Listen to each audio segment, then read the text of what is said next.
Hi, Shirley Connell, ladies and gentlemen.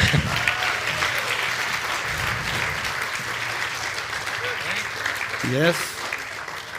Welcome, Shirley. Welcome. Yeah. Okay. The sound. I'm trying to figure it out. The sound goes through. Yeah. So now nothing can stop her. Welcome to. Oh no! Welcome to the garden Let me think party. about closing my eyes, and it will stop pretty quick.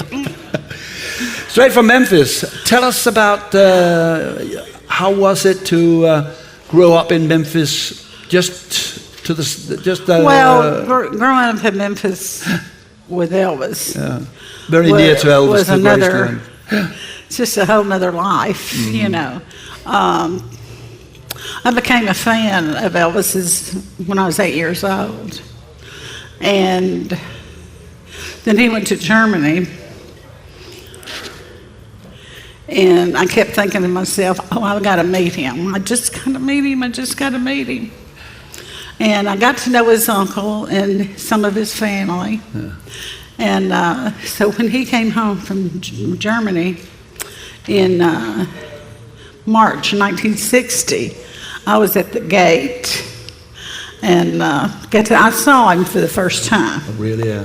And then some friends of mine went up to the house in November of '60, and they took me with them. So before I left, I asked his uncle to introduce me to him. Yeah. And we turned the corner and went into the kitchen, and there stood Elvis with a spatula flipping 6 hamburgers. Really? And I'm going, he cooks. Smart. But that was the first time I'd ever met him. Yeah. And he was just very sweet and patient. How old were you then when you met him I first time? had just turned 13. 13. Becoming a teenager. Mm-hmm. Have you been listening to his music? Oh, yeah. Yeah. Oh, yeah, yeah. Yeah. And in 1960, I got to go to the movies. And then in '62, I went to the fairgrounds. And that started it all. Yeah. I stayed at the fairgrounds. I think I moved in, I'm not sure. But, I was riding the roller coaster with him and doing the other things that you do at the amusement park. It was just surreal. So you had a great time there? Oh, yeah. Yeah. And another great time I had was he rented out a skating rink. And we were skating along, but he would have sides. And this guy skated by me while I was waving at my mother, going, "Hey, Mom." And when I turned back around, Elvis was laying it across in front of me, straight across.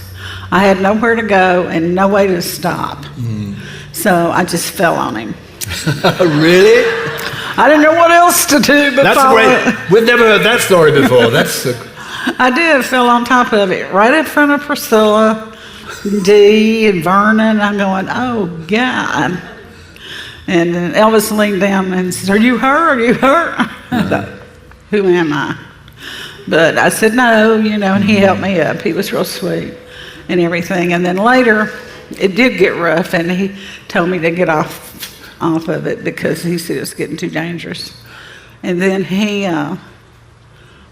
a man came in selling some plastic magnolias, and he gave me one. You said Priscilla, so you were there when she eventually moved in to Graceland. Yeah. She was always real nice to me. So I don't have the problems other people do with her. I don't necessarily care for the rewriting of history. No. But as far as her, I have no problems with her. Did you get to know Lisa Marie? No. Never? No. I did get to know Priscilla. Priscilla she stopped at the gate one day and asked me to go with her to get her dog clipped. And I did. And she would come to the gate and talk to me. And I thought that was just really nice of her because she didn't have to. But actually, you were neighbors, so... Well, we were. Yeah. She had invited me over to Graceland on several occasions, and I just wouldn't go because I didn't want her to think I was after Elvis, because it wasn't. Well, I mean, who weren't? I mean, yeah. Well, we believe you. We believe you. Most women would have been, but I was too young and too stupid to think about it. Now, if I had it to do over, and also Elvis, I wouldn't be able to catch up with him. That's the problem. Just hang on there. I'll be there in a minute. Elvis has known you since you were 4 or 5, 6 years old. Yeah. Oh yeah. I mean, he was super nice. And Did things change at Graceland when Priscilla moved in? I didn't notice as much change. Some people probably may have, but I didn't really. I didn't see all the change. I saw the change when she left. Yeah. You know. How was that? Well, it was hard to see her go and take Lisa, and knowing Elvis, how Elvis felt or seemed to feel about her, and I hated to see the family just break up. Yeah. But it did. Why do you think it went like that? Have you any sort of idea? I think a lot of it is like a lot of men and women. I think they just grew apart. Yeah. I mean, I'm sure there was things that was there, but it was between them. You know, so I think they just grew apart. They didn't know how to bring it back. Then in 1977, that fateful day, he died. Where were you at that day? I was on a job interview in Knoxville, Tennessee. Really? And I kept looking at the clock thinking I had to go home.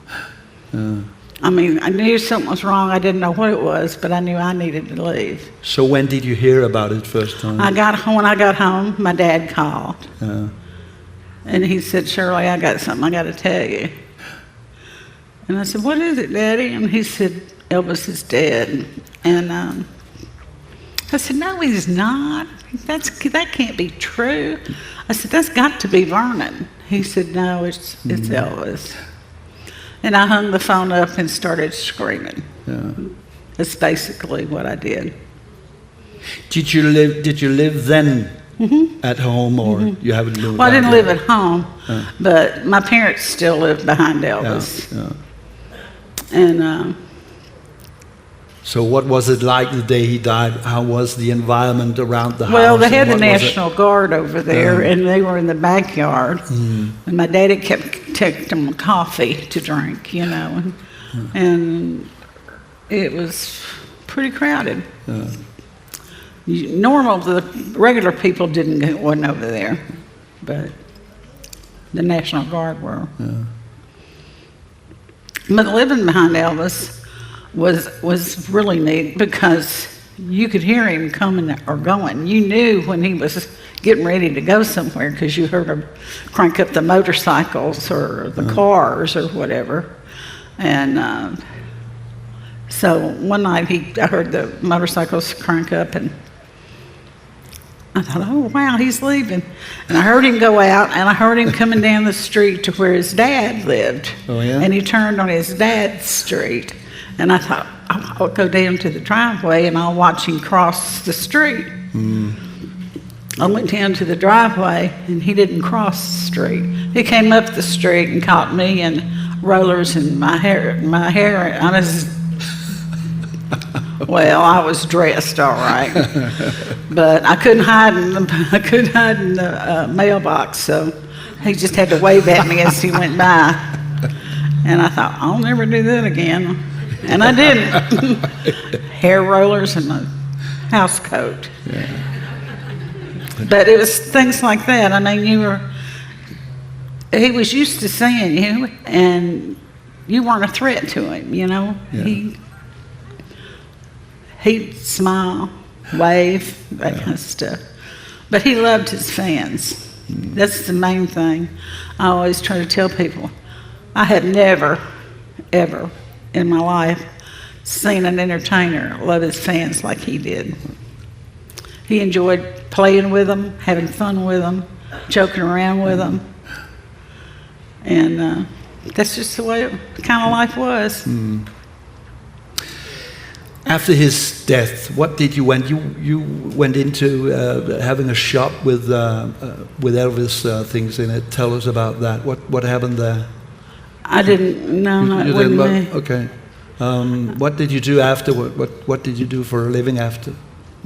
Tell us about that. I worked for a group of doctors. Okay. I was a medical transcriptionist secretary, and that's what I did till I retired.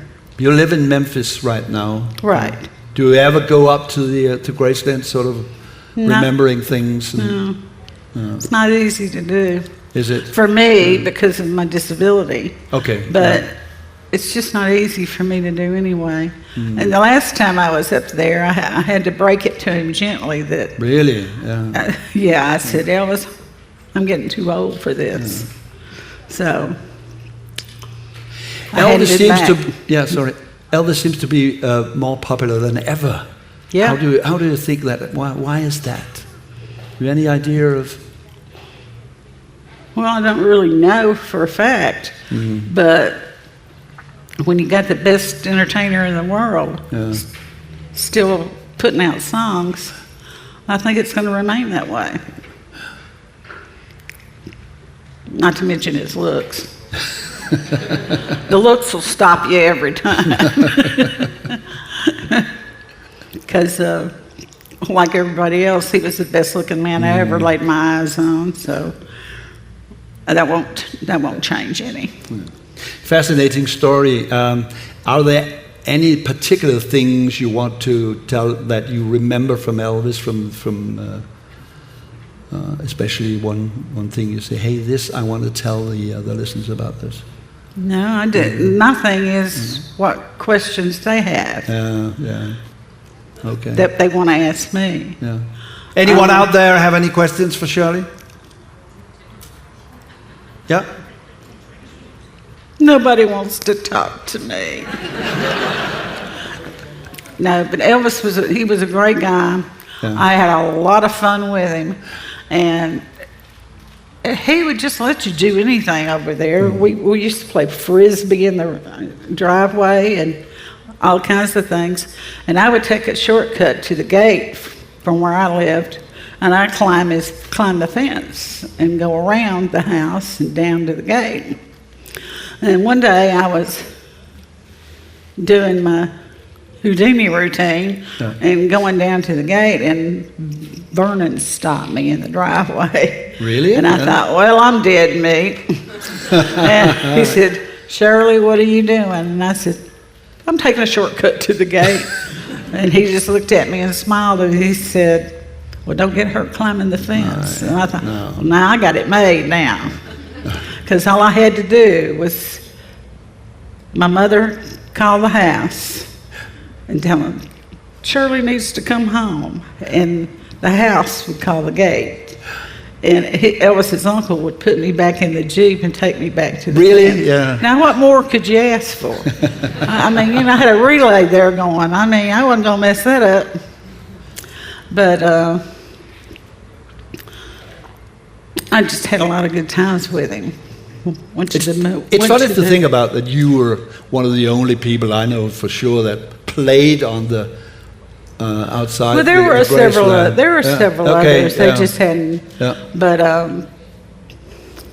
we did everything. I mean, I went to the movies. Yes, when you were older, he took me to the fairgrounds, and rode the roller coaster with him 3 times.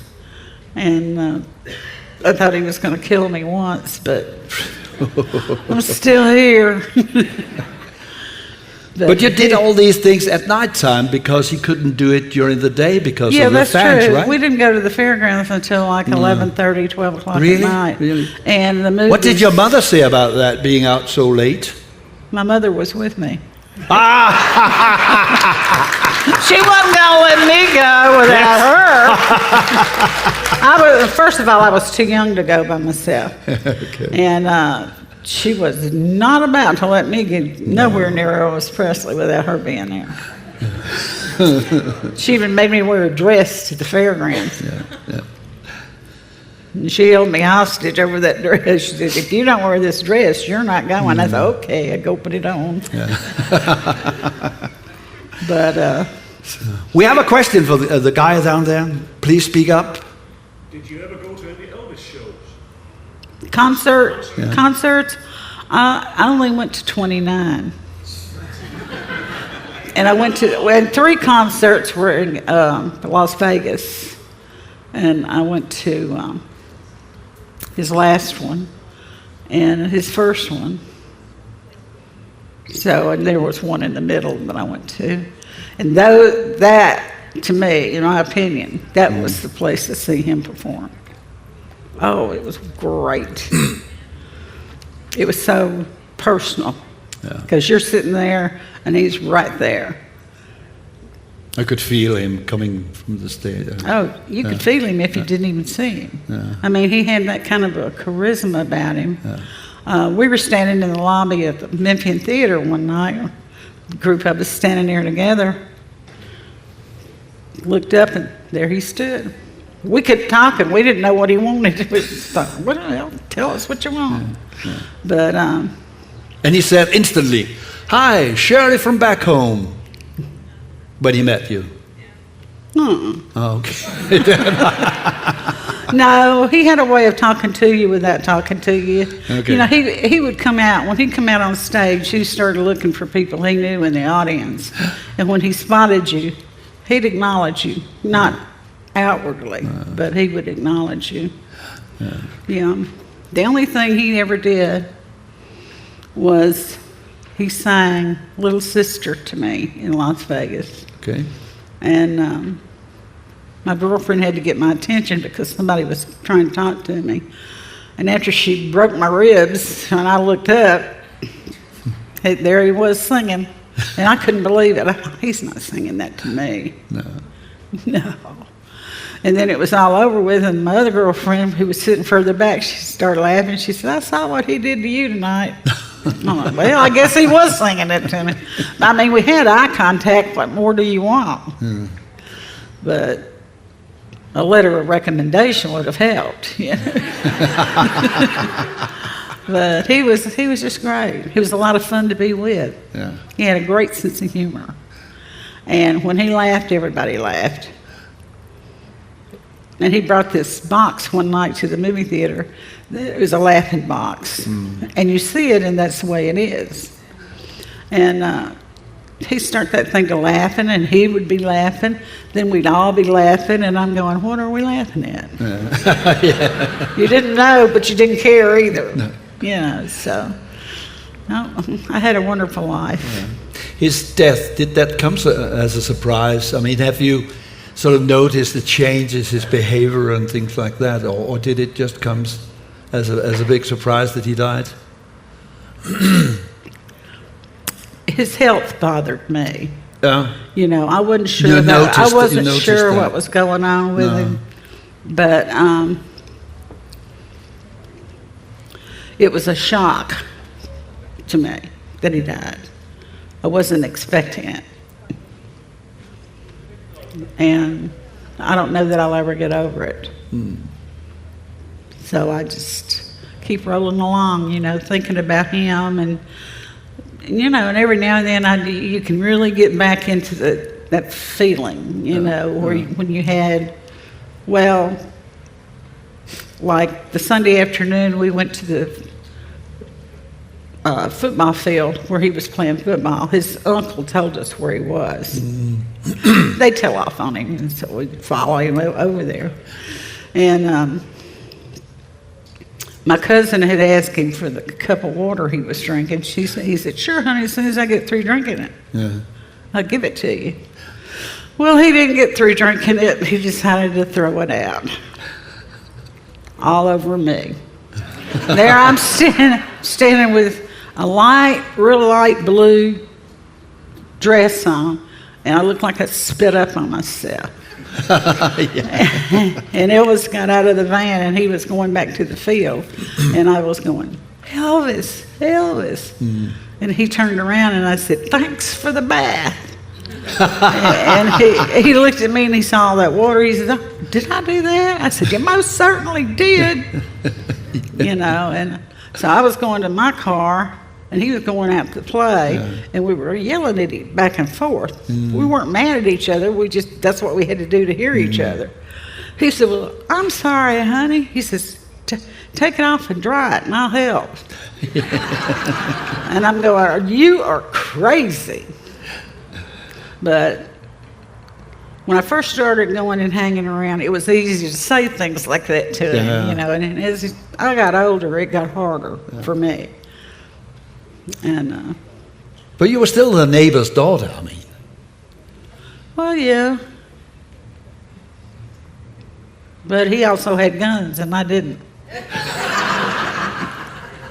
I'd hear him firing them, But it was just a different time in my life. Yeah. But it was a different time in history too. Yeah.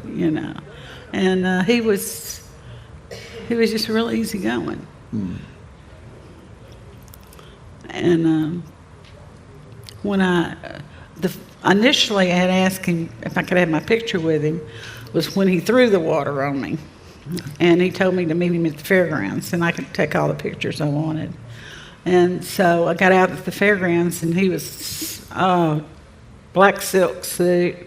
I mean, you could just throw up. He was looking so good. And then I lost my nerve. My mother said, if you want this picture, you'll ask him. And I thought, oh, no.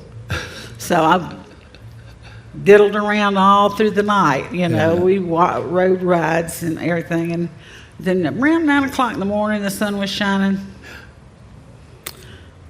And it was time. So I said, Elvis, can I have my picture made with you? At 9 o'clock in the morning. Because he had changed clothes. Really? To what he had on in the pictures in my book.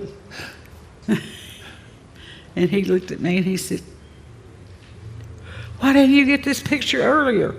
Well, I couldn't. I looked at him and said, I couldn't find you. Well, he knew better than that, And he said, I was all over the damn place. And I just looked at him like, you just screwed another head on or something, because I didn't think he cussed. No. He said, damn. Really? Yeah. And so I looked at him and I said, well, I'm not going to chase you down just to get a picture of you. I would talk back to him, And so we had our picture made, and he tried to choke me. Okay. He did choke me, actually. But then he was going to have another picture made with me, and I wouldn't let him do it. I thought, really? No. I walked away from him. Really? Yeah. Huh? I was aggravated that he said, damn. That just devastated a 15-year-old kid. Golly, I didn't think he said those words. Okay. But he was laughing. He had always cut up with me. So he knew I wasn't mad, and I knew he wasn't mad, or he'd have choked me to death when he had the chance. But it was always, it's always like that, we were just having a good time, a really good time. Yeah. And that's good to think about. So yeah, many years and I later. do think about Yeah. that. That's what comes back to me. Yeah. And I really think about it, and I think about all the good times that are gone. Those were the good times. And Any questions? I mean, this is your only chance. Oh, Judy. Over there. Yes, please. Hi, Shirley. hi. Did your family ever invite Elvis to your home as neighbors? No, they didn't. Why not?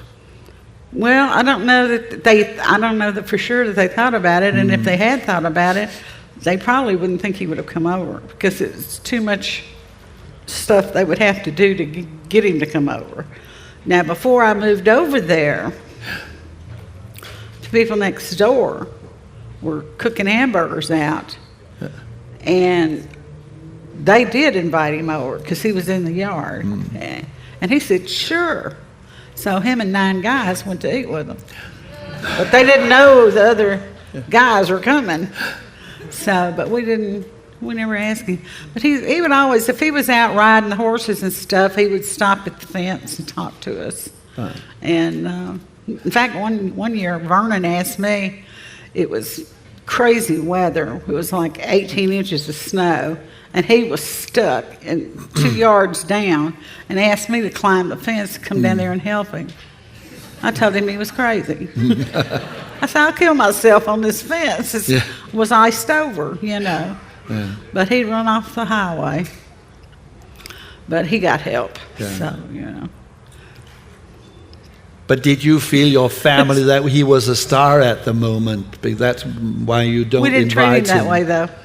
What? We didn't treat him like a star. That's not. Okay. But I never forgot who he was. No. Another question over here? Yeah? Tell the story about the quilt and Elvis's feathers.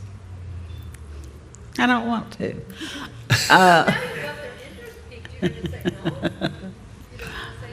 Well, it sounds interesting, yeah? Well, yeah, these people had made Elvis a quilt for his bed.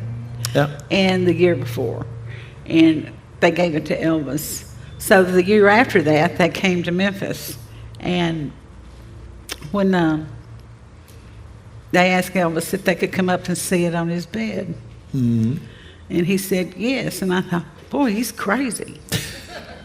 You know, but he did, you know. I thought, all right. Well, they were staying with me and my family. And I drove them to the gate, and I was going to wait on them to go up and come back. And Bester was I could hear him talking to Elvis on the phone. I could hear Elvis's voice, but I couldn't understand what Elvis was saying. So anyway, we sat there for a minute, and Bester finally said, oh, okay, let's go. And they all got up and got out. But I didn't ask him if I could come up there. And they started out the door, and Bester looked at me. He said, come on, Shirley. I said, no, I didn't ask him if I could come up. He says, I know you didn't, but he said for you to come. Okay, yeah. So I said, you don't have to ask me twice. I'm gone. You know, so we went on up to the house.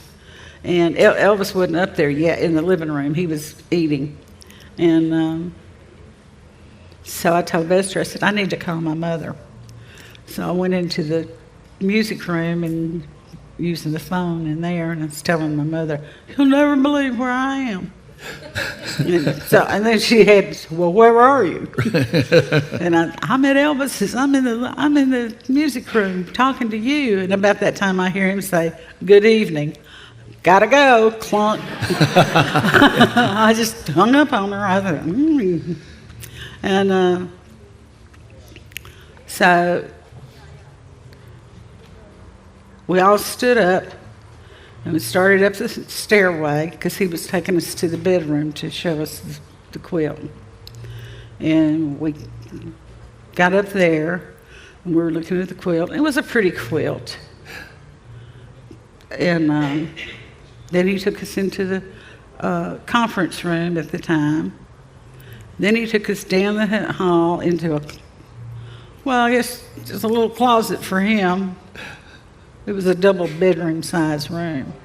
And he had 7 racks of clothes.